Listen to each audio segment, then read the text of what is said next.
But Simon, you covered it last week, and I heard you talking about it on Friday morning. When I get back to Spain, you were in full flow talking about what had befallen Patrick Vieira the night before with the pitch invasion. Yep. Pitch invasions, all of a sudden, pitch invasions are the very much talked about subject. And again, we saw it. We saw it at the Etihad. Please don't come on the pitch. Please, what do they do? They're on the pitch. Fathers with young sons, with young daughters, being filmed by the parents. I mean, how has it got to this? Roy Keane called them scumbags. I'm not sure that's right. But the clue's in the title, isn't it? Invasion. In any other terminology, in any other walk of life, you use the terminology invasion, it becomes something that people are troubled by. You look at this and say, some celebrations are better than others. Some celebrations are justified and some are not. Man City have won the Premier League, so their fans are entitled to invade the pitch. But Nottingham Forest's fans that invaded the pitch because their team had won the playoff semi-final aren't, because of behaviour on the pitch. I believe the media, and again, I'm not directing this at you, the media are like enablers. They're like somebody giving an alcoholic a scotch and then judging him for drinking it. They're encouraging people. They're saying, look at how wonderful it is, showing pictures of fans on the pitch and then talking about the justification for it happening. Football either wants it to stop or it doesn't, because right now the noise about pitch invasions is coming on one hand from the media saying it's something dreadful, on the other hand celebrating it and almost suggesting that fans are entitled to behave that way. Well, we've never celebrated it on this show. No, not here we haven't, but I watch the coverage on other platforms and I watch the justification. I don't want to be a curmudgeon and say that people shouldn't go on a pitch, because it seems to be an age-old tradition.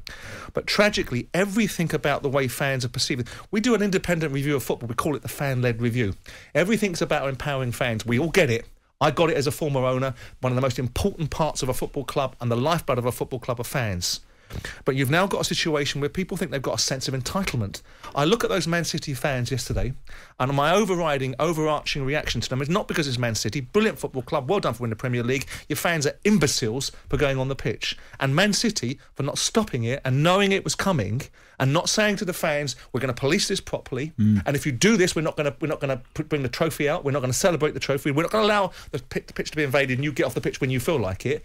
Football either means it or it doesn't, because the problem is people invading a pitch to celebrate something, you can't legislate for the 1% of those people that want to go and smack somebody else in the mouth, or want to do something to a player, or want to climb on a crossbar and break the crossbar. Their own crossbar. Because they think somehow that's their entitlement to do this. Yeah, Simon, can you educate me a little bit? Because I was listening to him talk on breakfast about financing this by having more police is too hard to do because it's too expensive. No, it's not. Exactly. So I was thinking, well, that seems nonsensical when we're in a £1 billion industry. Yes. Every one of these games where we've seen the pitch invasions, yes. I mean, I'm not particularly bright, but I could see the games where the pitch invasions might happen. They're talking about playoffs, talking about staying in the league or winning the league. Yes. It's really not that difficult. And all have their own individual merits and reaction, and no one suggests that fans should be sat there just clapping and being unemotive about it. But if you identify the game and you have to spend some more on manage policing, the exception. Yeah, manage it. Yeah. So the policing for Premier League clubs is easy because they've got the finance, no doubt about that. If you can pay a player 300 grand a week, you can get policing. If you're talking lower down the pyramid, no, it's extra revenue. Well, we're in the playoffs, but I heard you talk about this. Not budgeted for. It's extra revenue, and both sides are meeting the obligations. It's money out of profit. It's money out of additional gain. Correct. So you can do it. They don't want to do it. So why is this difficult? Because football is like the Emperor's New Clothes. It's full of lazy, immature, arrogant people that live on an island that don't want to do things properly. So then does it when you do get into football and you say that to people like I did, you get up people's noses and people start saying you've got too much to say for yourself. Why though? Why is it difficult to police people? Well, it's not difficult. It's not difficult. The police would be biting your arm off at the elbow to be able to get extra revenue, to be able to fund certain aspects of policing. Police see this as a revenue stream. Full recovery was a big argument years ago because the championship clubs could pay £20,000 a game for policing inside the stadium, and then the old bill we want all the policing, all up and down the roads, all the parking, everything in the town. And the Premier League club said, we'll do that. And the championship club said, hold on a second, it's all right for you, you've got all the dough.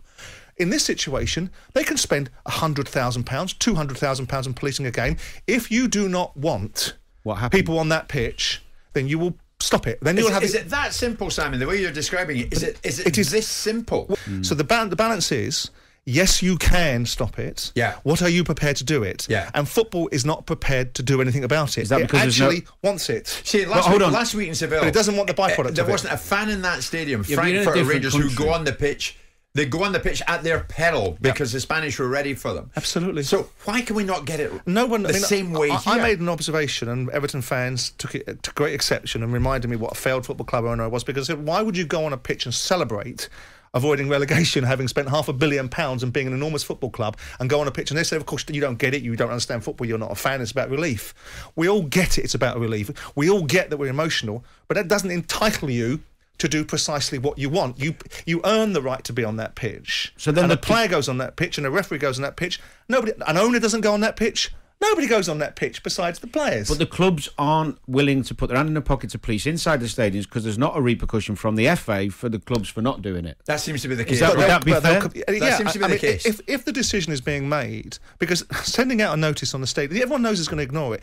You're also then policing your own fans, and that becomes a popularity contest. You become an owner. Simplify this for us, Simon. Who needs to do something that they're not doing at the moment? Football needs to decide that it doesn't believe that people going on the pitch is inappropriate, and then saying that is the end of the discussion. And any club, because I'm against sanctioning clubs, I'm against putting them behind closed doors because you're sanctioning the clubs. But if football decides via the media pressure, the outlook of challenges that go on, that it doesn't want it anymore, then if clubs don't do the prerequisite requirement to be able to overcome it, then it has to lead to clubs being consequenced. Yeah. It has to. One final thing on this, from a player's perspective.